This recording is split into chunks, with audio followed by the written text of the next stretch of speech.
Hello and welcome to the Empower Couples podcast, where here you get modern, non-boring relationship advice for you and your partner to communicate like pros, fight smarter, and stay on the same team no matter the challenge that you face. I am one of your hosts, Aaron Freeman. And I'm Jocelyn Freeman, but you all just know us as the Freemans. And welcome to this episode about how we each played a role in overcoming our avoidant and anxious tendencies. You'll find out who is who, and how that led us to create a secure marriage. So the goal throughout this episode, and we are going to share some of our story because you don't always get to hear that, and you just see us as we are now. You don't always see or remember who we were 11 and a half plus years ago when we met. And so it's easy potentially to compare yourselves even to where we are now, rather than how long we have been growing and evolving together.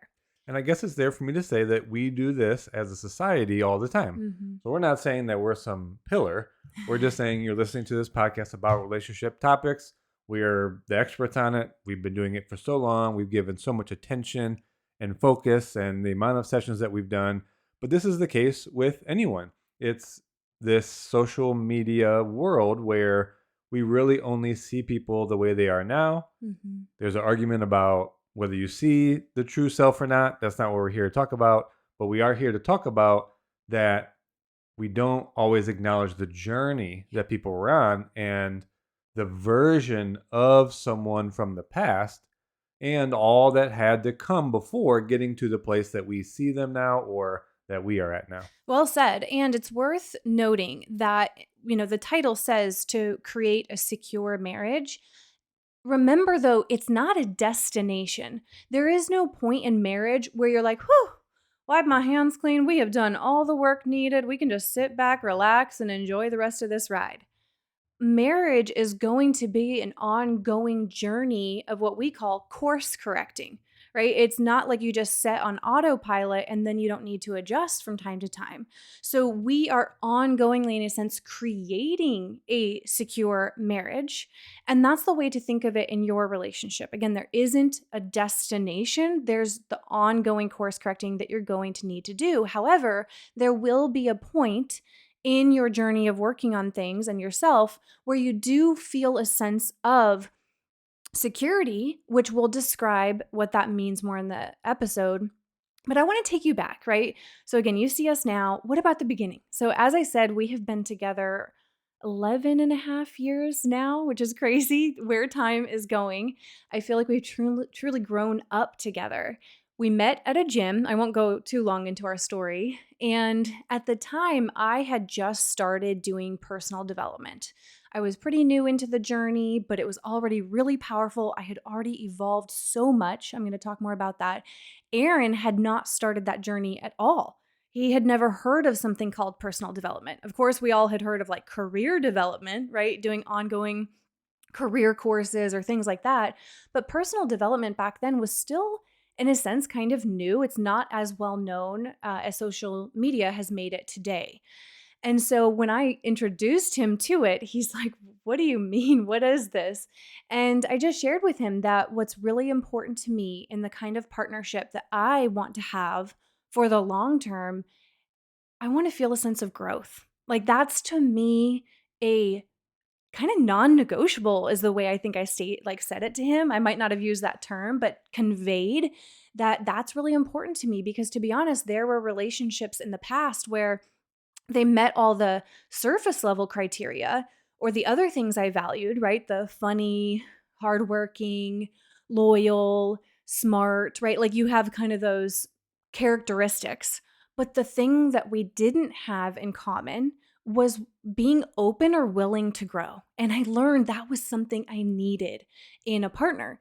Now, thankfully, Aaron, although it was new to him, was open to it. And our journey since then, some things we've done together, like we have gone through programs together, and we'll mention some of those specifics, but sometimes we've been interested in different things.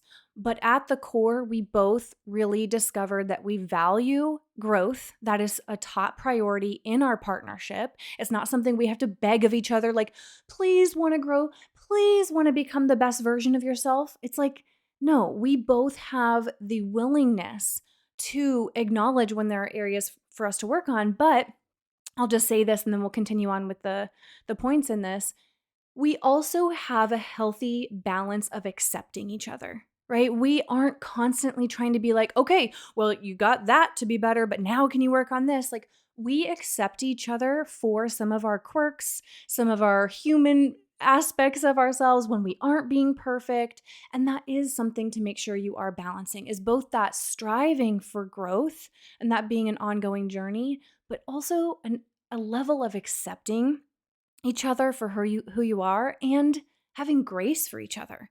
That no matter how much you work on yourselves, you're never going to reach this point of being perfect. I have yet to meet a perfect human being. And I would say that this ability to grow and this desire is fundamental to having a secure relationship and a secure marriage, which we did not early in our relationship. So if you were going to take a guess from the title, Mhm. I was the avoidant style and Jocelyn the anxious style. And I would even say, Jocelyn, you were probably more anxious as an individual partner prior to us getting together. Mhm. And it was probably me that needed to work through my avoidant tendencies early in our relationship. Now, before we dive too much further into our story in terms of how we each played a role in, for me, getting through my avoidant tendencies and you any further anxious tendencies, we just need to remind you that in episode 350 that we did, it was about the attachment styles. And if you haven't listened to that or you need to go back, definitely suggest you do that. You have the secure relationship and you have an insecure relationship. And in insecure, you also have the anxious, the avoidant, and for sake of time, we'll just call it fearful. It's kind of the easy way to see it. And so each of you have those individual styles. So that's where we're getting this from. I was anxious, Jocelyn being Mhm. anxious, me being avoidant. Now, how we want to outline our conversation today is that in the episode, you also learned that there were 5 pillars that are inside of each of those styles. And so we'd like to direct this conversation and specifically outline the actions that we each took Mhm. in terms of these 5 pillars to make this even more actionable. So we're going to step through each of these 5. They're closely related to the ones from the episode. We're going to take some creative liberty just to put it into perspective of how we actually went through this journey. Yeah. So I'll kick it off with number 1. Again, no matter the style you are, anxious, avoidant, fearful, and also just knowing that's a range, right? So it's Mhm. not like every single topic maybe you feel secure about. You may have some of these tendencies creep in. Mhm. What you want to look for is number 1, the pillar of your core wound or your core underlying fears. Mhm. Now, these ones you bring into the relationship. So it is saying that they're from past experiences, whether it's your primary caregiver, your interactions, your situations that your parents, or again, caregiver, whether it was grandparents, that you got in with them, or even potentially earlier on relationships in your life. Yeah. Now, going through those, many times unintended by a caregiver, for example, you were in a situation and the core fear or wound was created, and it sounds something like, man, I have such a fear of being abandoned. I don't want to be alone, rejected, not good enough, unloved, trapped, helpless, powerless. So, these being the core fears that now Mhm. going forward, many situations in terms of your now romantic relationships or now in your marriage, many of the top level situations are actually related to these core wounds. So, what you're Yeah. actually reacting to are these fears that, man, even though you're married, I still feel like I could be abandoned or Yes. rejected or I'm not good enough Mhm. or controlled or I won't be dominated or trapped. Yep. So, that's where a lot of your reactions come from. And so, if you're not addressing your core wounds or fears, then subconsciously you'll continue to demonstrate behaviors of an anxious or avoidant or fearful partner in those situations.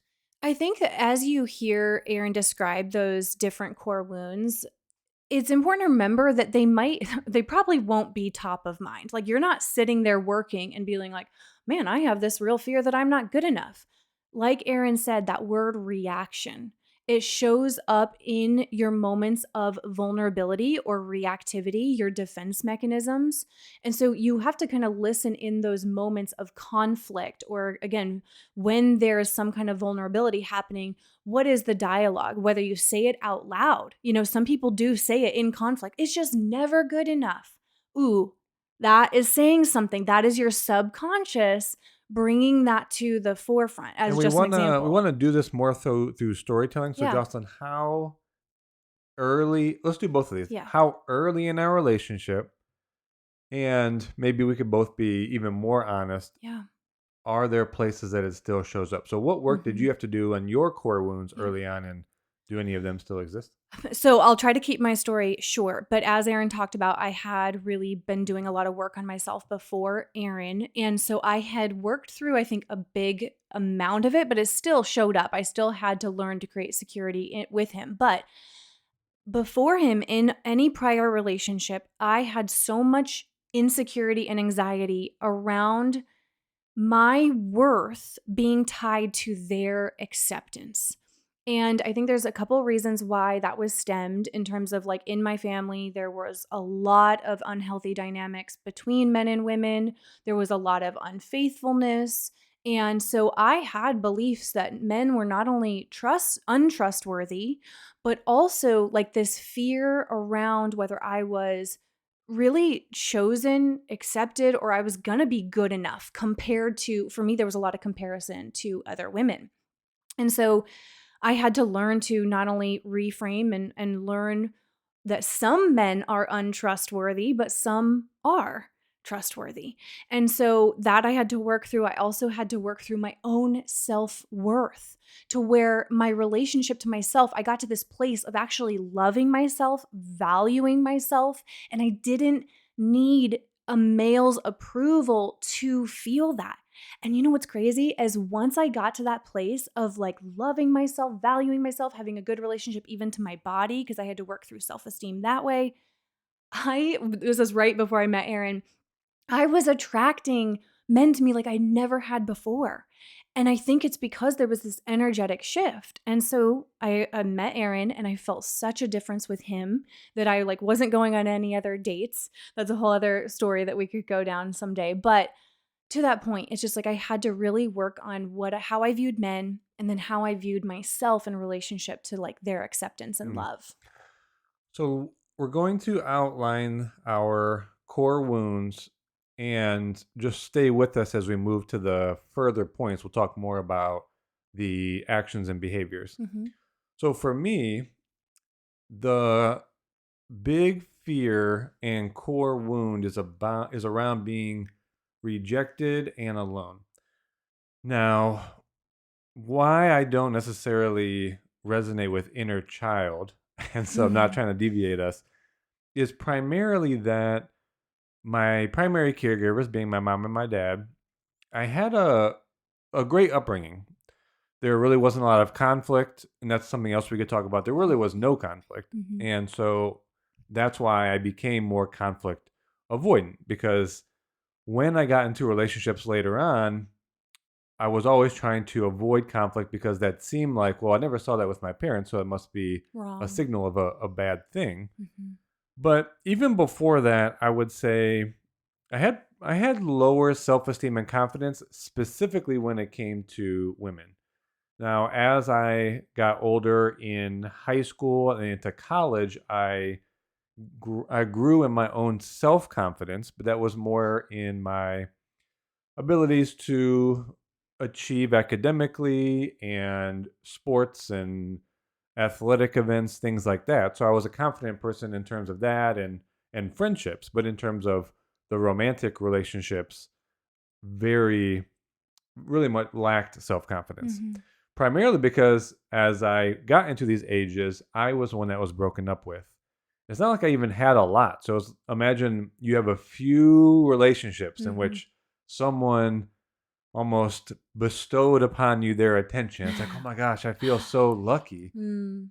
Very few of those, and those ended up with one person cheating on me, others just ending it. Mm. So it really decreased my self confidence.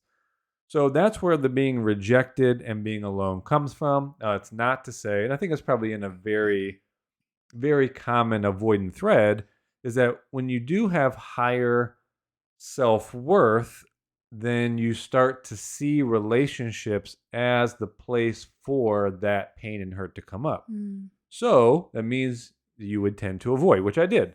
So I ended up just kind of creating this mindset that maybe I'm just not meant to be. I can be happy on my own. What was the book title that you had on your shelf? We kept it. Redeeming singleness. Yeah, I Re- mean, I was reading books on other like, people throughout history that have been single and done great things. mm, I wouldn't even say I was up to doing great things, but we're okay. mhm. And so I was really focusing on myself and, just friendships, and romance was probably not going to happen. And one of the ways that manifested in our relationship early on, even when we were like dating before we like fully committed to each other, was that you tried to break up with me, right? When it started to get Yeah, quote no unquote more avoiding than that. yeah, right? Like getting too serious. It wasn't because he didn't feel there was alignment. It wasn't because he didn't feel great with me. It was getting too serious. He was feeling his heart, and probably like what love is, which is vulnerable in a sense. You're putting your heart on the line. He tried to break up with me. We've mentioned that story in past episodes, but obviously it didn't work. We have been together since then for over a decade. But all right, we're going to go more into our story. I know that we've got more points to make, but to that first one, your core wounds or your fears, you got to shed light on them. And they are going to show up in your reactions in those times of vulnerability. So pay attention to either what your mind is saying or even what comes out of your mouth. Vulnerability, Mhm. but it's also more like conflict, Yes, yeah, because you can reactivity. choose to be vulnerable, or you can choose to just run your subconscious pattern that's going to keep you avoidant, anxious, or fearful. And protect yourself. Yeah. Yes. So you have to now bring awareness to the change in behaviors and the change in perceptions.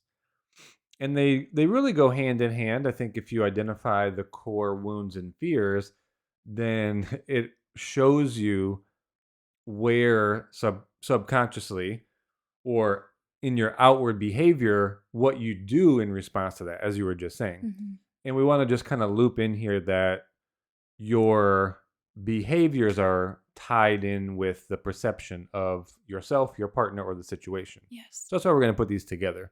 So it comes down to, when you're in a relationship, you need awareness to these patterns, again, of behavior, thought, feeling, perception, because it blocks the connection. Mhm. And the connection is the piece you really need to further a relationship towards a marriage, or really keep a marriage at its higher levels of satisfaction.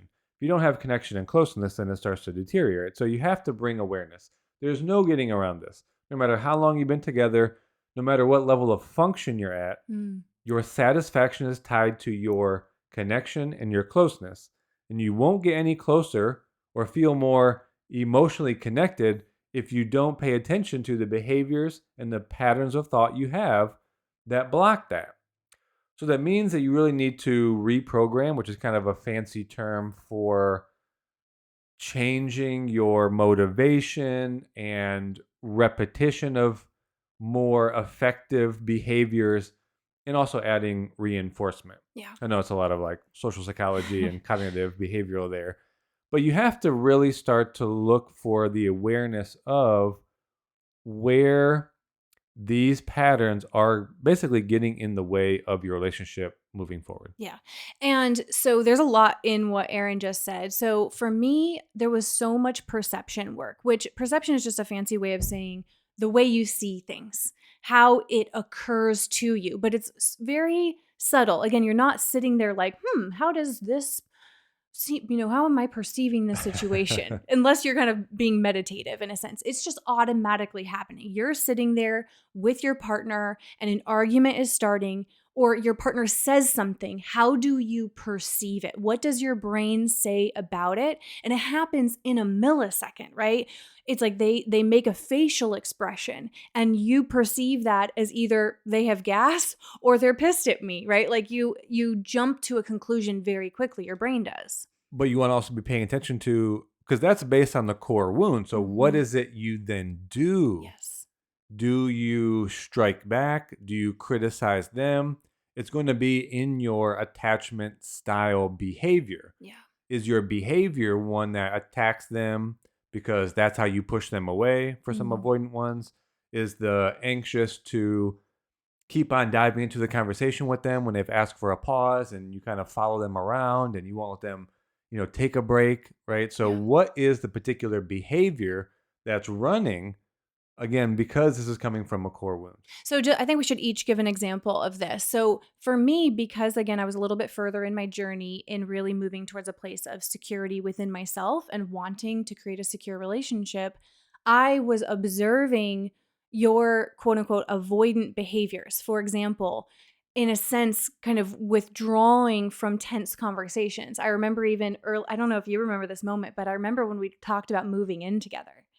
And you were so nice. Like you've always been such a nice, kind guy. High agreeableness. High agreeableness. You always had a nice way of redirecting or diverting us away from a certain conversation, right? Like you were never like overtly being mean to shut down a conversation, but I would notice those where if we were going into uncomfortable territory, you would divert us away from it or redirect. So that was one early way that I perceived that. But because I was doing this work on myself, I wasn't taking that in as such a personal thing. I wasn't seeing that as something I needed to react to, or it wasn't triggering that core wound because I was like, you know what? No, I know my value. I know what I want to create, and I'm observing, like I see his blocks. I see his tendencies, and in a sense, I have some patience and grace for that. Again, we were both like open to the growth and we were doing that. So those were things that in the past would have really triggered me. And I would have, from my anxious tendencies, like you talked about, kind of like provoke, like, no, no, no, we need to keep talking, keep talking, Mm. keep talking. And because I was coming from a place of not being secure in that situation. And so I was more observant. I was more patient. I was able to kind of just observe your process rather than internalize it and take it personally. So let me give you one main thing we did. I wouldn't say that at the time we knew the significance of this outcome, but the biggest thing for us around this awareness of change of behaviors and perception was going through personal development and understanding the real meaning of integrity and how that really got exemplified in our lives. Mm.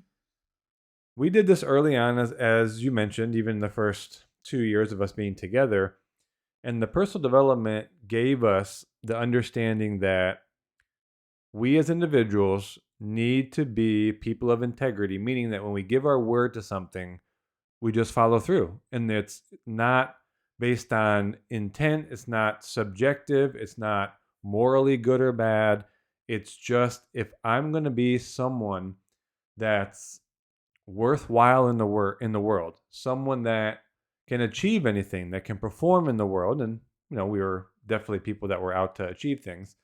That your life working is a demonstration of how much integrity to your word you have. Mm. And so I think we took that forward, and then just because of the time period that we were going through these courses, we looked at our own life together and said, as far as living together, as far as our roles and responsibilities, as far as the management and the function Mm. types of tasks in our life, bills and chores Mhm. and work hours and communicating about those things and setting up plans with friends, how we communicated. And we just said, here's what I'll do, here's what you'll do. We're both people of integrity, and we just followed through. Mm. And I guess without setting it up intentionally, we built so much trust in each other and had so much structure in our life that everything got done. I didn't need to worry about whether you were going to follow through. I didn't need to follow up with you. I didn't need to manage you. Mm. Hey, are you getting that done? We both knew the other person, when they gave their word, they were just going to get it done. Yeah. And so over the years, what that has allowed us to do is really, I don't want to diminish this, but Transcend. you need to move past the function of your marriage. Yes. We don't hardly ever, now it's getting more nuanced because it's like, oh, why can't you just dump that coffee cup in the sink? You very rarely mention I the know. coffee cup, You've though. been doing great about that.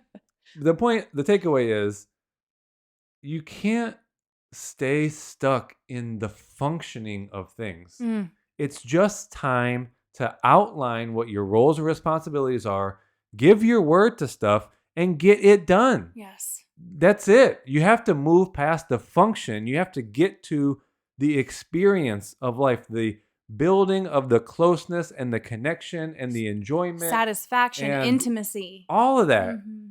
And then we see too many people wasting time on the function. Yeah. Like, we know not everyone is high on the conscientiousness, which is like organization and structure, but it's time to get there. Yeah. Mm-hmm. Get in a course, get it together. Take an integrity course. Yeah. It's like, understand the roles and responsibilities, make promises, and just follow through. Mm. It's going to build trust. You're going to feel you can rely on each other, and then just go get that handled so that when you can come back together, it's more about the stuff that actually makes a difference to your experience of life. And I would say, again, unintentionally, in a way, we did this so early on that we didn't have to waste this time with, oh, does my partner follow through? Are they going to get this done? And managing each other. It was like, that was so handled early in our relationship. And again, it may be accidental. I don't know. Maybe it wasn't maybe accidental divine. at all. I think the timing of it seemed like, I don't know, it happened in a way. What are you talking about exactly? It just so happened we were going through personal development that underscored you have to be a person of integrity. Yeah. We could have taken that course after we had been married for 7 years and had a lot of challenges around follow through. Yeah. We just never did. So we are telling you now, whether you're in a course about integrity or not, we're telling you now, make that a top priority in your lives as individuals and in your marriage because of all the reasons that Aaron described. Let me just transition here. So that was the second point. This is kind of the order things went for us. Mm-hmm. Now, as we move to the third pillar, then you need to start to understand your own evolving needs and how you better communicate those needs so that there's receptivity and there's new follow through on meeting those needs. Yeah. What worked for us is that we had the integrity just set up so that by the time we got to understanding and communicating our evolving needs over the years past, it was just easier to then implement. And I think that ended up being a big benefit to us. Before we share a structure that and a tool that's really helped with that, I want to just say, because people can get caught up in this word about needs, and people can misunderstand that having evolving needs, even because it does change. Like us having a daughter now, it's different what we need from each other than years ago, early on in the relationship. So they do evolve, definitely year by year, but definitely even sometimes day by day, right? Because of the state that you're in. But having needs doesn't mean you're codependent. So you have to remember, like, I know we're talking about attachment styles, but there are a lot of parallel similarities to when people talk about either codependence, healthy interdependence, or being hyper independent in a sense. Like they have a lot of very common themes. But we're not talking about like having needs in the sense of, I'm not going to be okay if you don't do this small thing for me, right? We're talking about operating as a team, not just in function as Aaron talked about, but also in terms of, for me to be in a fulfilling and satisfying romantic partnership, here are the things that help me experience that. And so that's what we're talking about, right? And so because they evolve from year to year, season to season, a structure that has really helped us be aware of our needs as well as communicate them instead of get caught up in conflict about them is to have the family meeting.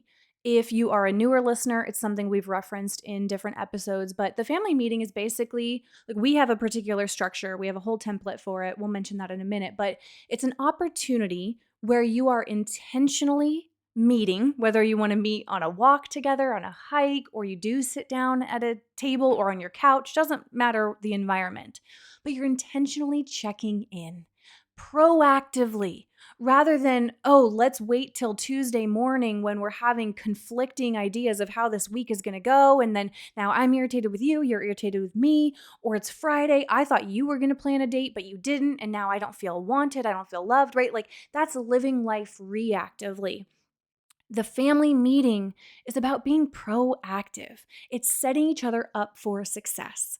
So, that is a tool, and we have been doing that really since early on in our relationship because we learned that proactive communication was so much better in helping us, like to Aaron's point, like about his avoidant tendencies, to not put off his feelings because people who come from more avoidant tendencies can minimize their experience. Like, oh, that thing I'm thinking or feeling, it's not that big of a deal. Like, don't bring it up. You don't need to. They can very much minimize it, but then it eventually comes up, often in another conflict that gets sparked. And then people who come from anxious tendencies, like I did, can sometimes get so caught up in their experience and their feelings that they can bring it up at like inopportune times, right? Or blindside their partner. Like those are just some ways that it can show up. And so this family meeting, this intentional time to check in a sense, helps bridge the gap between both the anxious and avoidant. Now, if you're one of the people that likes structure templates for these, we have a family meeting guide. It's one of our most popular resources for couples. And there's two ways you can get it. We'll link both in the show notes. Basically, you can get that as a separate product, the family meeting guide. It has weekly check-ins, quarterly, and yearly. And you guys, highly recommend doing the yearly check-in right now towards the end of the year. Such a great way to transition. Or you can get the family meeting guide as a bonus gift by signing up for the next round of the 30-day Prioritizing Us Couples Challenge. That is our by far most popular resource, not only because you love the daily prompts, but also because it includes that family meeting guide as a bonus. So that's a tool that, because it helped us so much, we wanted to make that available those two ways. And let me just say a little bit why. Obviously, the action we're giving you on this podcast about understanding and communicating your own needs is to simply go through the guide. Now, why? For a lot of the logical, typically avoidant-based people, it's more difficult to identify and express what your need is, especially emotional. So if you have a partner that's trying to pull out from you, hey, what's your emotional need? A lot of us, because I identify as logical and, previously in the avoidant type, that most of us in this class would say initially that I just need things to function well. Mm-hmm. So we're really just looking in our environment saying, are things being followed through on? Is it organized? Are we getting to places on time? Are things getting done? Mm. And for many people that we come across, partners, that is their metric on how are things going for you? Like, what are your needs? It's like, I just need things to be organized, done, be on time. No conflict. So no conflict. It's really just a functional based. And there's actually nothing wrong with that. You need to get to that place. That's why I highlighted the integrity piece. You got to be functioning before you get to the levels of closeness and connection. You just don't want to be there that long. You want, like I said, you want to just get the function handled so you can move to the bridge of closeness and connection. Now, it gave me prompts to go through the family meeting rather than me come up with my own needs, because I would have just said, well, just functional things. It said, rate your satisfaction in communication, in conflict resolution, in intimacy, in finances, in your social life. So then I rated it. Then the question is, well, what would move that forward for you? So it is a very logical based approach to getting to some of these more maybe emotional needs. Yeah. And to give you an example, over our years together, it definitely has gone from things like time together early on, that we both wanted to go beyond the typical kind of 9 to 5 type job, work for someone else, primarily because our needs were to spend more time together early on, Mm. which led us on our entrepreneurial and business, Yeah. running our own business type. And we also both identified that significance is a bigger driver for Mm. both of us, right? And we won't go into the human needs. We've done other podcasts on that. But us being honest that an emotional driver or motivation for each of us happens to be the same, which is significant. We both actually want to be significant in this world, in this life that we have. Right. Exactly. And being honest about things, it's like, well, it just allows you to communicate and then take the actions needed to better meet these needs. So, again, that's what really led us to kind of do this marriage thing, if you Mm. will, create content, do podcasting, write books. And now, more closer to today's world or today's time frame for us, we have our daughter. Mm-hmm. And so we noticed that some of the things we were doing in this particular business, i.e., the amount of coaching we were doing, that didn't fit. We wanted the time to be with Sky, to be the guides and the parents, to show her respect and kindness, and for her to see and for us to model a loving relationship. Mm-hmm. And so that's really brought us to what we give our time to and what we focus on now. Let me transition us to the fourth point. And we were really just trying to story tell from our own life. So again, so not that you're getting lost in the story, but that you see the particular roles, our mindset, our awareness, our action, our communication with one another that has really moved us from this avoidant and anxious style, and how we've gotten ourselves into a place where we really are in a secure marriage. Because for us, with all that in play, now we can move to the fourth point, which is really about establishing those healthy boundaries and agreements. Yeah. So we like the word agreements, right? So boundaries you can think of in terms of just how to create a healthy degree of individual focus and then togetherness, right? Separateness, togetherness, alone, together. And being able to make sure that you are honoring and respecting each other. That includes how you treat each other in conflict. That includes how you make sure you feel there's your family unit and then there's your extended family, like your in-laws. Like you need to have healthy boundaries there. So I think of boundaries as in what agreements you need within your relationship and then also how you protect your relationship from outside influences, and that there can be an array of those. We've talked about that in past episodes, so we'll keep this one somewhat short. But we create agreements for everything that we see possible. You've heard us and you've seen our social media posts talk about agreements for times of conflict. Aaron already talked about like the roles type of agreements. But there's nothing unclear between us, right? It's very clear. So we feel very safe. There's a lot of reliability in our partnership, right? And that still allows for spontaneity and for fun. People think they have the wrong perception sometimes around like structure or boundaries or agreements, that it makes things become sterile, right? Or anything. It's like, no, actually, when you just have that stuff clear, you then can actually focus on higher things, surprising each other. I've got this epic 40th birthday trip I'm planning for Aaron. He doesn't know anything other than there's a trip happening. And even just throughout the week, little things that we can do that allow for that spontaneity because we can channel our energy towards that because we've got the boundaries handled. We don't have to worry about what are you talking about to your mom that you're not telling me, or why are you, bad mouthing me to your friend. Like, we have such a great way of protecting our relationship and, again, agreements so that we are always honoring and respecting each other within the partnership. Simple analogy, going to a sport. If you see, let's say, kids or younger kids playing a sport, is that game being played at the highest level possible? Well, obviously not. I mean, they're not maybe fully developed in their strength and speed, but part of the reason is they're still learning the game. They're still learning what are the rules. Mm. And so you can't get to these levels of performance and flow and highest level of achievement if you're constantly having to talk about where's the out of bounds, can't grab the ball like that, you can't hit that person. it's a disruption. So just like the highest level of athletic performance, no coach is talking about the basic rules. Mm. It's handled. And so once that's done, ingrained, it's habit, it's now you're just moving into the state of flow, the state of play, the state of creativity.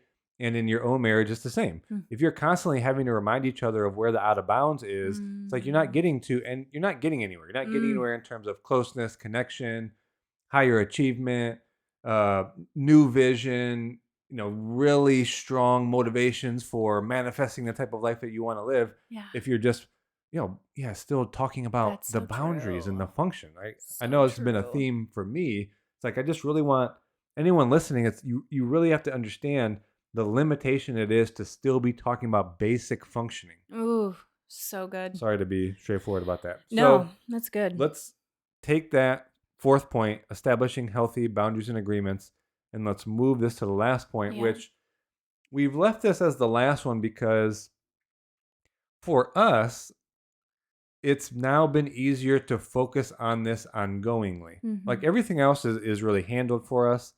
So now we move to the regulation of our nervous systems and the continued commitment to healthy living. So if you at all consume content online, you probably see more and more people talking about the nervous system because it really is playing such an instrumental role in how you respond to and handle everything in your life, right? If Mm-hmm. you are dysregulated, which means your nervous, for whatever reason, your nervous system is off kilter, whether you're anxious, rushed, stressed, worried, fearful, angry, any of those kind of dysregulation emotions or states, then you aren't going to be consciously responding, right? You aren't even going to have the full capacity because you're not thinking or acting as clearly. And so, anyway, just to keep this one simple, even early on in our relationship, I think while we didn't call it out as strategies to regulate our nervous system, we were implementing them. We both valued exercise. We met in the gym. Mm-hmm. So that was a great way for us to be every day having an outlet for our emotion, for whatever, right? Like, I mean, exercise is just such a great way to process and release and everything. And so we had that from the day one. And to this day, we went to the gym this morning, right? When our daughter was really young, it was harder. I was averaging her first year of life, like one workout a month, right? Mm-hmm. But overall, that's been an ongoing strategy. We also I think a few years into being together, started more of like a meditative practice, waking up early. Before, now that we have our daughter, before her, like to this day, to this morning, we woke up at 5 a.m. Was it hard? Yeah, we started maybe a year into our relationship, we started waking up earlier. And, at the time we didn't have kids. And so it was more so like taking care of ourselves, going to the gym, listening to a personal development podcast, maybe read a little bit of a book, have a cup of coffee. For me, you don't like coffee. Never. But I know that's your one downfall. I wish you would drink some coffee with me. I think I've had 2 sips my entire life. But that was like a practice that we started early on that we noticed just really helped our mindset, us start with positive habits. So again, we didn't call those out as good ways to be focusing on regulating ourselves, but we were doing them. Now, fast forward, because we've been doing this work over the years and have acquired more of that awareness and tools, it's like emotional regulation is something we're ongoingly like focusing on. And I'll definitely say that having our daughter, and she is having big feelings, she's almost 3. It takes more, I noticed, between you and I, because we put a lot of energy towards even helping her learn to Mm-hmm. regulate her emotions. And that kind of lowers our threshold a bit because we're putting so much towards her that I notice we have to be so much more thoughtful in how we respond to each other. And if one of us seems like on edge, right, or a little bit more spicy or reactive, or, ooh, you sounded a little sharp in that, it's recognizing, okay, you know what, maybe they're dysregulated. Like, I'm thinking this in my mind, maybe he's a little bit dysregulated because that was a really frustrating moment with her in the room. And so just having that conscientiousness of yourself and your partner, where you're at in terms of your nervous system being regulated. So I could go on a tangent about this. What do you want to jump in and say? Just to close it out, it's an interesting combination for us with an almost 3-year-old And I have no fear calling this out. I'm about to be 40 in March. So maybe something about age where health seems to come back around. And I would say we've always had a commitment towards health, but me now even looking more at how am I sleeping, Mm. my mouth breathing, trying to get this issue with my throat going on for 10 months now, trying to get that worked out, chiropractic, CAM methods, water, nutrition, sunlight, being outside, not sitting too much during a day. That just gets added to our always been consistent, Mhm. working out and getting to the gym, whether it's aerobic or weightlifting. So all of that has really come back as even more of a commitment for us. And then to your point, regulating nervous system, I would say the ongoing work for me is to look at places where circumstances, outward circumstances, dysregulate my emotions. Mm. And my goal is that as I and we move forward in our life, that no matter what the circumstance is we might face, that we've done the nervous system work, whether it's through breath work, meditation, prayer, moving our body, physiological type Mhm. practices, that we're able to implement those things in the moments of stress, Yep. in the moments of challenge, so that we can stay regulated enough, stay on the same team with each other, decide on what the decision path, the problem solving, logical thing is to move forward, and at the same time, stay emotionally grounded enough to just be detached from what life is going to bring and stay motivated to use it as an opportunity. Yeah. So, that is kind of how we face things outwardly. And then I think that all helps me with the reducing the emotional spillover and crossover that then happens. Mm. I think we said this before.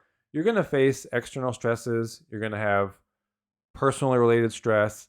And then for those of us that are married, you're going to have a level of relational stress. Our goal is to regulate our nervous system, be committed to healthy living such that the relational stress does not magnify any of the external or personal stress we Yeah. might face. Yeah.